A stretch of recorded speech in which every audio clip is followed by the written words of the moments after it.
Corría el mes de abril de 1811. Apenas un año había transcurrido desde que los mantuanos materializaron la conjura y posterior golpe de Estado que en acción conjunta y combinada entre las fuerzas civiles y milicianas le propinaron al entonces capitán general español Vicente Emparan.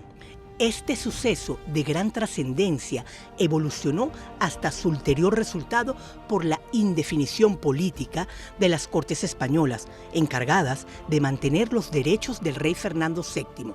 Como gobernante de la Capitanía General de Venezuela mostraron, ante la apatía de la regencia y su inclinación tácita y conspicua hacia la ocupación francesa, sus intenciones claras de ejercer el imperio francés y el dominio colonial americano. Era necesario tomar una acción inmediata para evitar que Venezuela en particular se subordinara a las autoridades enviadas desde el reino español, con la certeza que éstas representaban los intereses más oscuros de otra potencia colonial, en espera de obtener beneficios económicos a merced de la provincia. Sin duda que los líderes venezolanos, en la impronta de defender sus intereses ganados por su relación comercial con las autoridades españolas depuestas por Francia, generaron un sentimiento contrario a lo esperado. ¿Por qué no independizarse? El arribo a las costas venezolanas del generalísimo Francisco de Miranda y del coronel de milicias Simón Bolívar cambiaría definitivamente el curso de los acontecimientos, que se estaban conduciendo con indecisiones e imprecisiones por parte de la Junta Preservadora de los Derechos del Rey Fernando VII. ¿Cómo se explica que esos que el 19 de abril de 1810 estaban diciendo «Viva Fernando VII», un año y 3 meses después estuvieran hablando de independencia o nada? ¿Qué aconteció en ese lapso? ¿Qué pasó? Sería una gran pregunta como para una telenovela. En todo caso, lo importante es resaltar que esos jóvenes que dijeron «Viva Fernando VII» estaban diciendo casi «Viva pero bien lejos», y estaban haciendo el caminito para romper definitivamente con la corona española. Eso ocurrió el 5 de julio de 1811. Debemos resaltar 2 figuras estelares de la mucha que confluyeron ese histórico acontecimiento: Simón Bolívar, el furibundo, el apasionado, y por supuesto el decantado, el sabio, el maestro, el experimentado Francisco de Miranda. Soy Alexander Torres. Los invito a disfrutar junto a nosotros un viaje hacia la memoria viva de Venezuela, en busca de la verdad detrás del 5 de julio de 1811. Y que Clio, la musa de la historia, nos sirva de guía. La Junta Suprema de Caracas fue la institución que gobernó la Capitanía General de Venezuela tras la renuncia forzada del capitán general Vicente Emparan, desde el 19 de abril de 1810 hasta el 2 de marzo de 1811, cuando se instala el primer Congreso Constituyente. Tras los sucesos del 19 de abril de 1810, en los que el capitán general designado por José I de España fue obligado a renunciar por la presión pública caraqueña, se constituye esa misma tarde el Cabildo de Caracas como la Junta Suprema Conservadora de los Derechos de Fernando VII. Recordemos que el 19 de abril de 1810, el Cabildo de Caracas desconoció a Vicente Emparan y Orbe, el capitán general de Venezuela. Eso dio paso, pues, a la creación de un gobierno autónomo que desconociera a la regencia de Cádiz, que desconociera a las autoridades españolas en estas localidades, aunque izara la bandera a favor de Fernando VII. ¿En qué se transformó ese cabildo, ese histórico abril? Nada más y nada menos que en la Junta Suprema de Gobierno. Para comprender qué ocurrió el 5 de julio de 1811, es importante develar la dinámica y las características de esta institución de gran importancia. Lo primero que hace la Junta Suprema de Gobierno es convidar a las provincias hermanas internas y fuera de nuestra patria para que se unan al grito de Caracas. Seguid el ejemplo que Caracas dio, como reza nuestro himno. Tomó un conjunto de medidas que se podrían considerar verdaderamente pro-independentistas. La eliminación, por ejemplo, de la trata negrera, la exoneración de los tributos de los indígenas, el libre comercio y sobre todo la necesidad de una congregación, es decir, una invitación para la conformación de un Congreso Nacional. Ese Congreso Nacional es el que se va a reunir el 2 de marzo de 1812 y que ulteriormente va a declarar la independencia de Venezuela. De tal manera que la Junta Suprema de Gobierno es una instancia fundamental porque vino a llenar el vacío que dejó la máxima autoridad, que era el capitán general de la nada menos y nada más importante provincia de Caracas y provincia de Venezuela, que era la base, como todos recordaremos, de la Capitanía General de Venezuela. Esta instancia dio paso, abrió el camino, mostró el sendero que se iba a concretar un año después con el rompimiento con España. De allí es importante entender esta junta.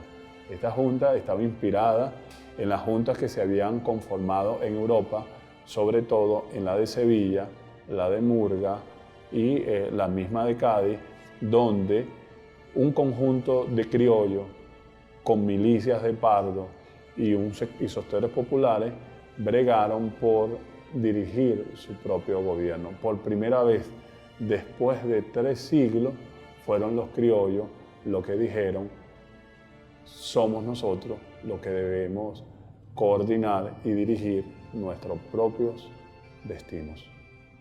Con el nombre de Sociedad Patriótica se conoce a la organización revolucionaria proindependentista que realizó importantes actividades en Caracas y otras poblaciones venezolanas durante la Primera República, 1810-1812. La idea de la creación de la Sociedad Patriótica o Club Patriótico, como lo llamó luego Manuel Palacio Fajardo, ha debido ser de Miranda y Bolívar, que conocieron el valor de la propagación de las ideas a través de este tipo de sociedades. Las sesiones de la Sociedad Patriótica se llevaban a cabo durante la noche y a veces se extendían hasta la madrugada, participando en las mismas miembros de todas las clases sociales e incluso algunas mujeres representativas de diversos estamentos. Para mantener cierto orden en las reuniones, existía un reglamento de debates. En términos generales, los objetivos de la sociedad consistían fundamentalmente en lograr la declaración de la independencia de Venezuela y el establecimiento de un régimen republicano y democrático.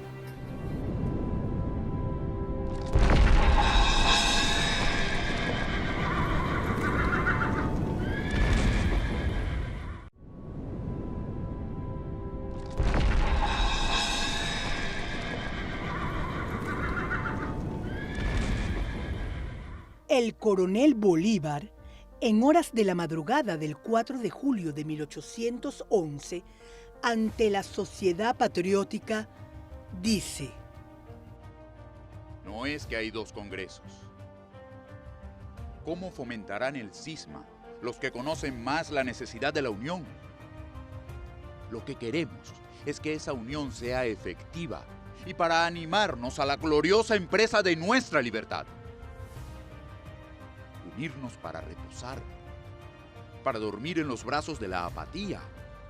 Ayer fue una mengua, hoy es una traición.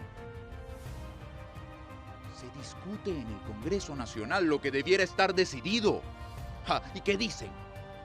Que debemos comenzar por una confederación. Como si todos no estuviésemos confederados contra la tiranía extranjera. Que debemos atender a los resultados de la política de España. ¿Qué nos importa que España venda a Bonaparte sus esclavos o que los conserve, si estamos resultados a ser libres? Esas dudas son tristes efectos de las antiguas cadenas. Que los grandes proyectos deben prepararse con calma. 300 años de calma no basta. La Junta Patriótica respeta, como debe, al Congreso de la Nación, pero el Congreso debe oír a la Junta Patriótica, centro de luces y de todos los intereses revolucionarios. Pongamos sin temor la piedra fundamental de la libertad suramericana, Vacilar es perdernos. Que una comisión del seno de este cuerpo lleve al soberano Congreso estos sentimientos. Uno de los temas muy importantes para comprender el 5 de julio es el papel que jugó la Sociedad Patriótica. Este era un club de jóvenes furibundos, revolucionarios, que estaban decididos a romper con el colonialismo español. Entre esos jóvenes podríamos mencionar, por ejemplo, a Simón Antonio de la Santísima Trinidad, mejor conocido como Simón Bolívar. Era un joven inquieto, intelectualmente muy despierto y políticamente muy comprometido. Fue en el marco de la discusión de la independencia o no, 3 días antes, desde la madrugada del 3 de julio hasta bien entrado el 4 de julio, que la Sociedad Patriótica discutía y se debatía de la necesidad o no de la independencia. Es en ese marco que Bolívar tiene un papel importante en la discusión que se está llevando a cabo en el Congreso. Y ese día hace su gran estreno. Allí dice que hasta cuándo vamos a tener duda sobre la necesidad de romper 300 años de colonialismo español. También nos emplaza, respetando la autonomía que tenían los diputados, a que tomaran sin miedo el camino del medio, que era el camino de la libertad. Allí tiene la oportunidad de decir con un verbo encendido, ¿qué nos importa si Napoleón vende o no vende sus esclavos? ¿Qué nos importa si Fernando VII está cautivo del intruso francés? Y nos dicen que esperemos, entonces dicen palabras más o palabras menos, es que 300 años de calma no basta. Pongamos sin temor la piedra fundamental de la libertad sudamericana. Vacilar es perdernos. Esa moción, vacilar es perdernos, esa necesidad de romper con el yugo español se concreta un día después, cuando este joven, lleno de emoción y de sentido patrio, dijo: independencia o nada. Simón José Antonio de la Santísima Trinidad Bolívar Ponte y Palacios Blanco, conocido como Simón Bolívar, nace en Caracas el 24 de julio de 1783. Fue un militar y político venezolano, fundador de las repúblicas de la Gran Colombia y Bolivia. Fue una de las figuras más destacadas de la emancipación americana frente a España. Contribuyó a inspirar y concretar de manera decisiva la independencia de las actuales Bolivia, Colombia, Ecuador, Panamá, Venezuela y la reorganización del Perú. En 1813 le fue concedido el título honorífico de Libertador por el Cabildo de Mérida en Venezuela, que tras serle ratificado en Caracas ese mismo año, quedó asociado a su nombre. Los problemas para llevar adelante sus planes fueron tan frecuentes que llegó a afirmar de sí mismo que era el hombre de las dificultades en una carta dirigida al general Francisco de Paula Santander en 1825. Participó en la fundación de la Gran Colombia, nación que intentó consolidar con una gran confederación política militar en América, de la cual fue presidente.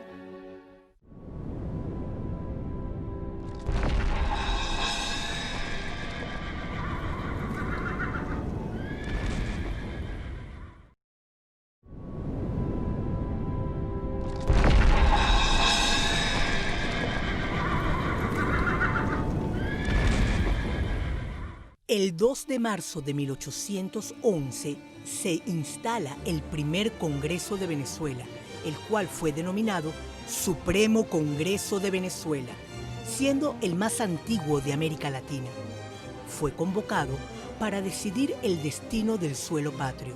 Se debatía entre seguir siendo colonia o ser independientes. Al mismo acudieron 30 de los 43 diputados electos a finales de 1810, en representación de las provincias de Caracas, Cumaná, Margarita y Mérida. Entre estos diputados se encontraba Francisco de Miranda. Mira, Feli, una de las grandes preguntas que se hace la gente, sobre todo cuando habla del 5 de julio de 1811, es que si esos mismos jóvenes que estaban diciendo el 19 de abril, viva Fernando VII, tenían ya lo que se llama una agenda oculta, previendo la posibilidad de un rompimiento absoluto con España. Porque fíjate, tú ves la Junta Suprema de Caracas, una de las medidas que toma es la necesidad de la conformación de un Congreso. Eso ocurre en junio de 1810, las elecciones se van a llevar a cabo entre octubre y noviembre de ese mismo año, y la instalación va a ser, como tú sabes, el 2 de marzo de 1811. ¿Cuál crees tú que fue la importancia de ese Congreso que se instala en marzo? Y si eso tiene que ver un poco con el espíritu del 19 de abril de 1810. Sin duda tiene mucho que ver con el espíritu del 19 de abril de 1810.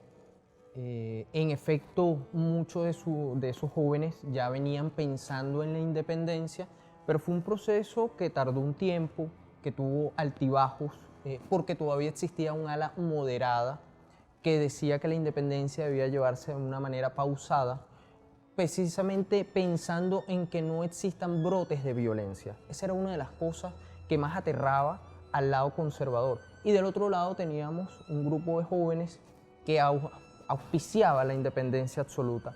Pero ahí hay que destacar dos organizaciones distintas. Por una parte tenemos el Congreso, que en principio se mostró un poco indeciso, le faltó actividad, y por otra parte teníamos a la Sociedad Patriótica, fundada a finales de 1810 por la intervención de Francisco de Miranda, que era el ala radical, el que presionaba al Congreso para que finalmente se declarara la independencia de Venezuela. Es posible que sin la Sociedad Patriótica esa hubiese sido una decisión postergada por el Congreso. De hecho, cuando uno ve las discusiones a partir de que se apertura el Congreso el 2 de marzo de 1811, como decías, hasta que se declara la independencia el 5 de julio, eso no estaba entre las conversaciones que se daban en las sesiones. De hecho, las primeras sesiones se discutía el tema de si debía dividirse la provincia de Caracas. Después, que si debería hacerse una confederación de estados, de provincias, antes de poder dar el paso definitivo hacia la independencia. Entonces, ahí es cuando precisamente hombres como Miguel Peña y como el propio Simón Bolívar, apenas el 3, la noche del 3 de julio, emiten aquel famoso discurso en donde decía, bueno, es que acaso no estamos confederados ya todos para ir en aras de la independencia. O sea, ya hemos tenido suficiente calma, entonces es hora ya de dar el paso fundamental. Dicho eso, entonces, fíjate, por lo que tú me dices, el 2 de marzo se instala el Congreso en la esquina del Conde de San Javier. Los que estamos en Caracas sabemos que la Biblioteca Pública Simón Rodríguez es el lugar donde se sesionó por primera vez dicho Congreso, ¿no? Ahí estuvo a la cabeza de eso un señor llamado Felipe Fermín Paúl y Francisco Inardi. Ahí se congregaron y se invitaron 43 diputados, de los cuales comparecieron 30. Y de ese 2 de marzo a ese 5 de julio, casi en 3 meses, hubo un arduo debate. ¿Por qué crees tú que inmediatamente no se declaró la independencia una vez que se integró dicho Congreso? Bueno, porque en principio tenemos que recordar que estaba la crisis española. Entonces, tanto el movimiento del 19 de abril de 1810 como el Congreso de 1811, en principio eran entes pensados en defender al rey Fernando VII. No fueron entes que aparecieron sencillamente para declararnos independientes. Ellos lo que buscaban era cierta autonomía por un vacío de poder. Era un asunto más que todo legal, ¿no? De legitimidad.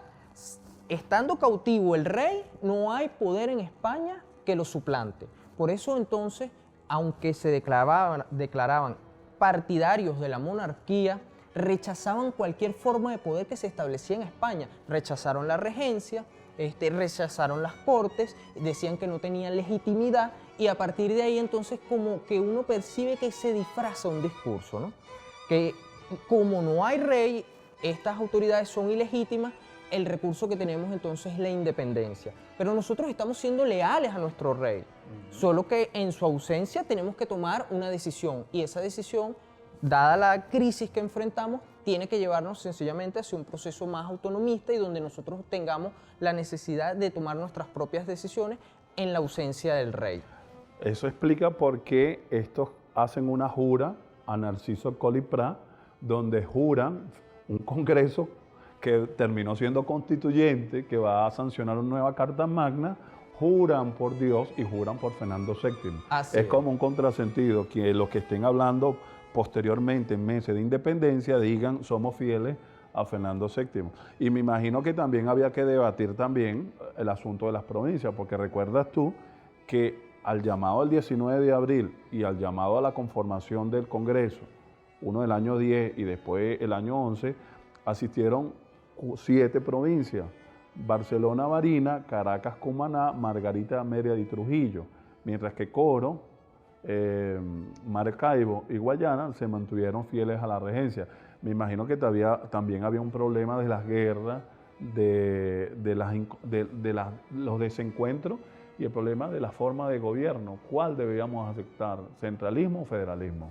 Sí, fíjate que en principio está muy fuerte el debate acerca del problema con las provincias, porque se propone entonces una nueva distribución político-territorial. Valencia quería separarse de la provincia de Caracas y Cumaná pensaba que Caracas tenía mucho predominio acerca de todas las decisiones que se estaban tomando. Y ahí comienza entonces unos celos y una disputa entre algunas ciudades. Cumaná se declara en contra de separar a Barcelona de su provincia y que Barcelona entonces pase a ser una nueva provincia.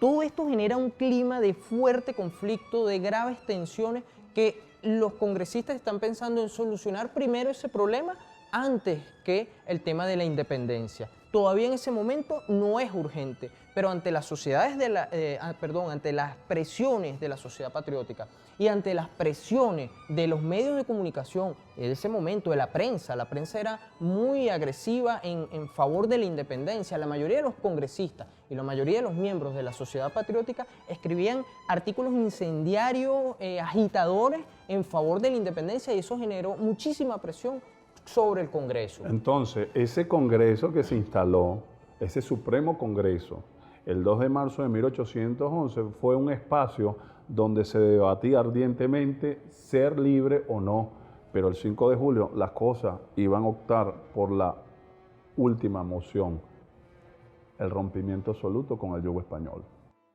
Sebastián Francisco de Miranda Rodríguez nació en Caracas el 28 de marzo de 1750, hijo de Sebastián de Miranda y doña Francisca Rodríguez. El 5 de abril de 1750 fue bautizado en la iglesia catedral por el maestro Juan de Rada. El 10 de enero de 1762, Francisco de Miranda comenzó sus estudios en la Universidad de Caracas y durante 2 años estudió latín. También estudia medicina, pero la interrumpe para trasladarse a España a seguir la carrera militar. Para el año 1771, Francisco de Miranda inicia un viaje muy largo, recorriendo varios países, y comienza a elaborar un registro con el que confeccionó su archivo personal, que alcanzó 63 volúmenes encuadernados y que siempre llevó consigo. Participó en los 3 grandes movimientos históricos y políticos de su tiempo: la Guerra de Independencia de los Estados Unidos, la Revolución Francesa, donde se le otorga el título de Héroe de la Revolución y Mariscal de Francia, y participa en la Guerra de Independencia Hispanoamericana. El 3 de agosto de 1806, a bordo de la corbeta Leander, Francisco de Miranda encabeza la expedición libertadora, ingresa a Venezuela por la vela de Coro, donde es izada por primera vez la bandera venezolana. Pero Miranda no consigue el apoyo popular y se reembarcó 10 días después. El 19 de abril de 1810, Venezuela inició un proceso independentista por lo que Simón Bolívar convence a Francisco de Miranda de volver a Venezuela y es nombrado jefe del Ejército Patriota. El 5 de julio de 1811, Francisco de Miranda firma el acta de la Declaración de Independencia de Venezuela. Fue el segundo presidente de los Estados de Venezuela, ya con el rango de generalísimo. Asume el 25 de abril de 1812 el cargo de dictador plenipotenciario y jefe supremo de los Estados de Venezuela hasta el 26 de junio de 1813. Las fuerzas realistas siguen atacando. Francisco de Miranda intenta resistir los ataques, pero la caída de Puerto Cabello a manos de los españoles, la rebelión de los esclavos en Barlovento, el creciente número de los ejércitos españoles que lo atacaban, le hicieron imposible resistir. Negocia un armisticio con Domingo Monteverde y firma la capitulación el 25 de julio de 1812 en la ciudad de San Mateo. Cae la Primera República de Venezuela. Mientras Francisco de Miranda esperaba en el puerto de La Guaira para embarcarse al exterior, Simón Bolívar lo arresta y lo entrega al Ejército Real Español, quien lo envió prisionero a Puerto Rico y poco después enviado a España a la fortaleza de la Carraca en Cádiz. Muere el 14 de julio de 1816 y fue enterrado en una fosa común en el cementerio del Arsenal de la Carraca.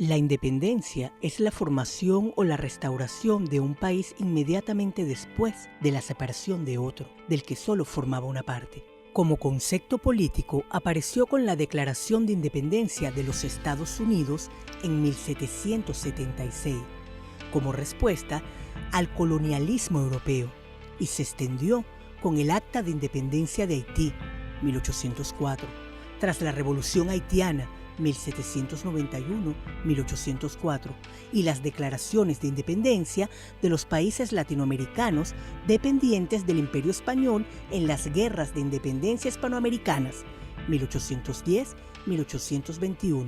La independencia se distingue de la autonomía. La autonomía es un régimen de descentralización del poder, en el cual ciertos territorios o comunidades integrantes de un país gozan de algunas facultades ejecutivas, legislativas y judiciales en ciertas materias o competencias, que quedan así fuera del alcance del gobierno central. Una de las medidas más importantes que tomó la Junta Suprema de Gobierno de 1810 fue la conformación de lo que se llaman cuerpos diplomáticos, es decir, aquellas personas que iban a propagandear o iban a buscar nexos o aliados naturales para justificar lo que venía, que era la independencia. En ese marco se dieron 4 grandes expediciones diplomáticas muy importantes. Una que se dirigió básicamente hacia las Antillas, ¿verdad? Curazao, buscando ahí aliados y amigos y sobre todo pertrechos y reconocimientos diplomáticos para la causa. Otra que se dirigió a la Nueva Granada con el mismo objetivo y que consolidó bajo la responsabilidad de José Cortés de Madariaga un tratado importante que se tiene como uno de los primeros tratados internacionales de nuestra historia republicana. Otra, tal vez menos conocida, de un grupo donde estaba el señor Teléfono Orea, estaba José Rafael Revenga y Juan Vicente Bolívar, el hermano mayor del Libertador, que fue a los Estados Unidos. Como dato curioso, el hermano mayor de Simón Bolívar nunca regresó porque el barco que venía de Baltimore naufragó y el cuerpo del hermano mayor nunca apareció cosa que suma más tragedia al cuadro psicológico y personal del futuro libertador. Pero tal vez de las 4 expediciones, la cuarta la más conocida, y que van nada más y nada menos que a Londres. Estoy hablando de Luis López Méndez, Andrés Bello y el coronel Simón Bolívar. Ellos se van a reunir en Grafo Street, en la calle y en la casa donde vivía Francisco de Miranda. Van a pedir ayuda, van a hacer lobby para que los ingleses, que eran la potencia más importante de su hora, se sumara a la causa independentista y emancipadora americana. Aquí es interesante resaltar que parte de esta misión diplomática está la clave para comprender lo que va a ocurrir después del 5 de julio, porque Simón José Antonio y la Santísima Trinidad, de manera inconsulta, a pesar de que los que lo enviaron a Inglaterra a buscar ayuda del precursor de nuestra independencia, le dijeron expresamente que no se trajera Miranda a Caracas, él lo hizo como adrede, como a propósito. Y Francisco de Miranda, que ya era un hombre que frisaba 60 años y que había tenido una trayectoria muy fructífera en los momentos revolucionarios estelares de su época, llega el 10 de diciembre de 1810 a la casa del mismísimo Libertador, del futuro Libertador. Y es interesante también resaltar que ese Miranda, que tenía una gran trayectoria, fue incluido como a regañadientes, como a última hora, como uno de los diputados que va a jugar un papel importante en la independencia, pero que era incluido desde el PAO. De tal manera que Miranda llegó a decir una vez que él jamás pensó que aquí en Venezuela hubiera o hubiese hombres con mayor credenciales que él para estar adelante de la empresa emancipadora. Cosas que nos ponen a pensar sobre la grandeza y también lo polémico que fueron estos hombres que consolidaron ese histórico 5 de julio de 1811. Juan Lovera nace en Caracas el 11 de julio de 1776. Fue un pintor venezolano del siglo XIX. Sus obras más conocidas son el 19 de abril de 1810 y el 5 de julio de 1811. Pinturas históricas que representan la declaración y la firma del Acta de Independencia de Venezuela ante España. Hijo de Atanasio Lovera y de Juana Rosalba Arriechedera, realizó sus primeros estudios en el convento de los dominicos, donde recibió lecciones de pintura. Estudió con Antonio José Landaeta, de la conocida Escuela de los Landaeta, en calidad de aprendiz. Uno de sus primeros retratos fue de Alejandro Humboldt en 1799. Militó por la causa independentista de los territorios americanos, lo que le valió ser perseguido tras el triunfo del realista Domingo de Monteverde, 1812. Cuando el ejército de José Tomás Boves invadió Caracas en 1814, migró a Cumaná, donde impartió clases de pintura. ¿Cómo captar la imagen de un momento tan importante? ¿Cómo fijar en el recuerdo un acontecimiento fundacional de primer orden? Por ejemplo, cuando un pueblo decide romper las cadenas y andar su propio sendero.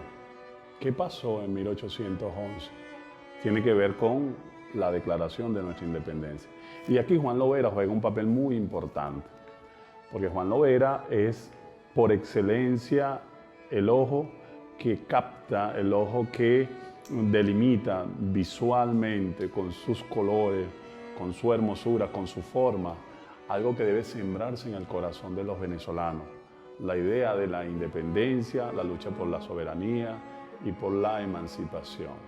Un cuadro de indiscutible valía que sintetiza en gran medida cómo esos tribunos del año 11, después de un arduo debate, decidieron no ser más colonia ni española, ni francesa, ni de ningún orden. Es lo que Juan Lovera no quiere decir.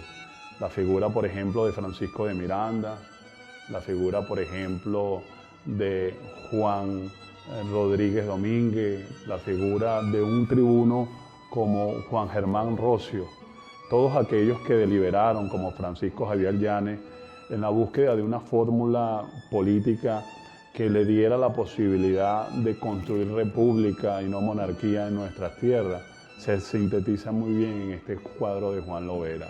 Juan Lovera nos dice que la independencia es uno de los bienes más preciados que tienen los pueblos y que nunca debemos olvidar el origen, la evolución de nuestro pueblo. El 5 de julio es la declaración de nuestra independencia, la fiesta patria más significativa e importante de una generación que luchó denodadamente en la búsqueda de un horizonte más humano y más inclusivo. Por eso, cuando vemos a Juan Lovera y vemos el 5 de julio, nos sentimos profundamente orgullosos de haber nacido en esta patria de héroes y heroínas amantes de la libertad.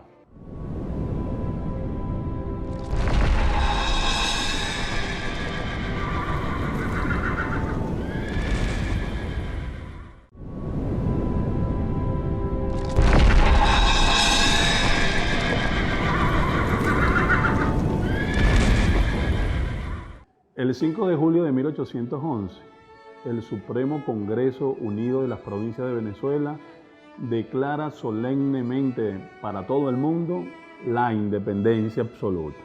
Y esto es un tema muy importante. Parece que después de un largo tránsito de pulsar por fin, de quitarnos encima 3 siglos de dominación española, los timoratos y los radicales llegan a cierto consenso y se impone la moción necesaria: independencia. Así es. ¿Por qué el 5 de julio? ¿Por qué no otra fecha? Tal vez ¿por qué no otro día? Bueno, hubo unos acontecimientos apenas unos días previos que van a ser trascendentales. En la sesión del 2 de julio se lee una correspondencia de Telóforo de Orea, que había sido comisionado por la Suprema Junta para ir a Washington. A Estados Unidos con el hermano de Simón Bolívar, Juan Vicente, y José Rafael Revenga. Así es, era el secretario. Por desgracia, el mayor de los Bolívar muere en un naufragio, pero Orea cumple con su misión, entabla negociaciones, y ese día entonces, ese 2 de julio, se lee la correspondencia de Orea en las sesiones del Congreso. Y hay un gran entusiasmo, porque se siente entonces que Estados Unidos está respaldando los acontecimientos que se están dando en Venezuela. Y eso va a ser definitivo y decisivo, porque fíjate que después viene entonces el 4 de julio, esa noche se hacen unas conmemoraciones en Venezuela para homenajear la independencia norteamericana, se alumbra la ciudad y esto genera un gran estímulo entre la población y entre los congresistas y la sociedad patriótica. Entonces estos acontecimientos van a ser fundamentales para que ese 5 de julio, dado la agitación y el ánimo, se discuta el tema de la independencia. A pesar de que uno de los diputados, Maya, hizo algunas salvedades con respecto porque había todavía temores hacia el respaldo internacional que recibiría el movimiento. El diputado de la Grita, ¿no? Sí, el diputado de la Grita. Finalmente todos estuvieron de acuerdo en que ya era el momento de declarar la independencia. Ahí Francisco de Miranda jugó un papel muy importante. Importantísimo. Su discurso fue bastante incendiario y fue respaldado por muchos otros diputados. Incluso llegó a decirse que no había más nada que añadir. El discurso de Francisco de Miranda había dicho todo lo que tenía que hacerse y que solamente había que sencillamente tomar la decisión, como en efecto se toma ese 5 de julio. No se firma el acta, ese día solo se manda a redactar, se comisiona la redacción del acta. Juan Germán Rocio, sí, y Francisco Isnardi son los encargados de redactar el acta, y también se hace una comisión para que se creen los símbolos de la nación, la bandera y otros símbolos. Pero definitivamente entonces esos acontecimientos relacionados con el apoyo internacional que se percibe se está comenzando a recibir son fundamentales entonces para que ese 5 de julio se declare la independencia. Un acontecimiento tan trascendental, un acontecimiento de gran importancia que no debe ser olvidado por los venezolanos, porque en última instancia es la partida de nacimiento de todos nosotros. Ahora bien, Alexander, yo creo necesario aclarar cierta confusión que existe con respecto a estas dos fechas, tanto el 19 de abril como el 5 de julio. 19 de abril de 1810 y sí. 5 de julio de 1811. Normalmente se acepta que el primer día fue el grito de independencia.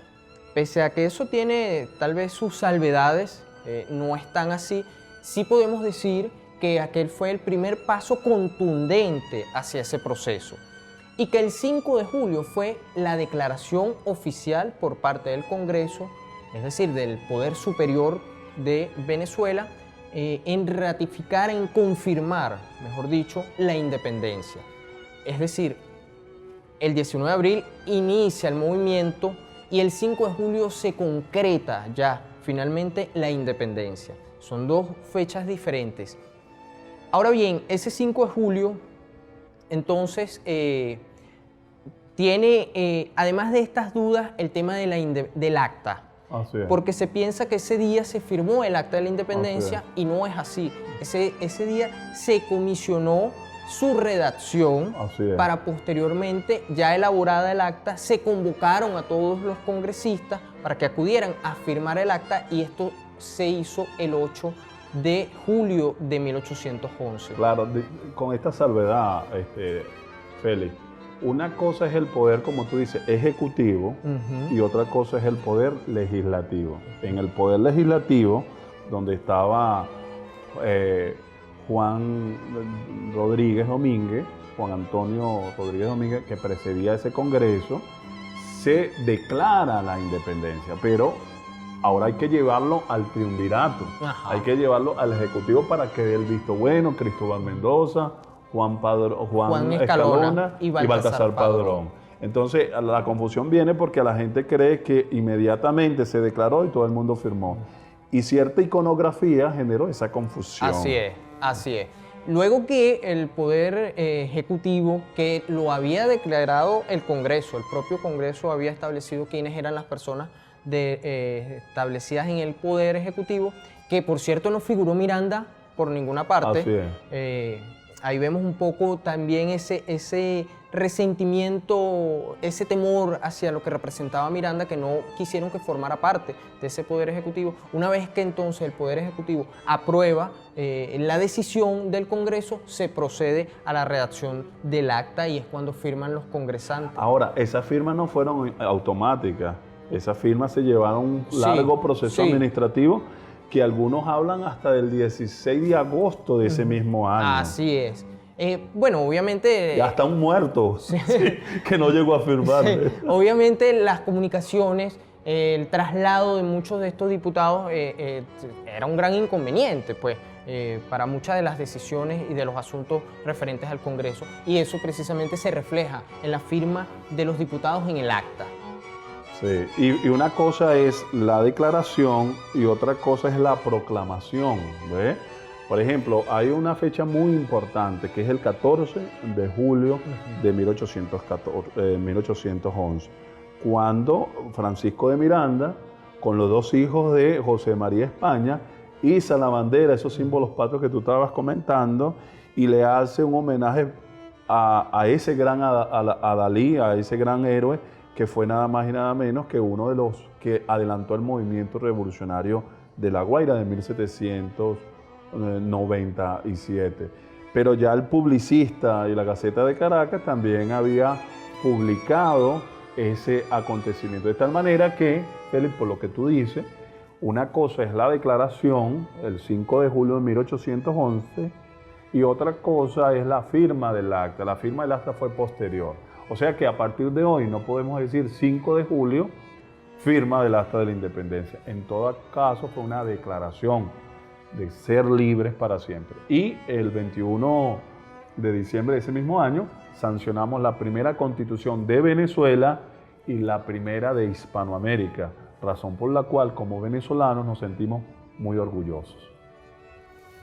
La declaración de la independencia fue la concreción de un gran anhelo, la necesidad de hacer república, de caminar sobre nuestros propios pies, de pensar y actuar con nuestra propia cabeza.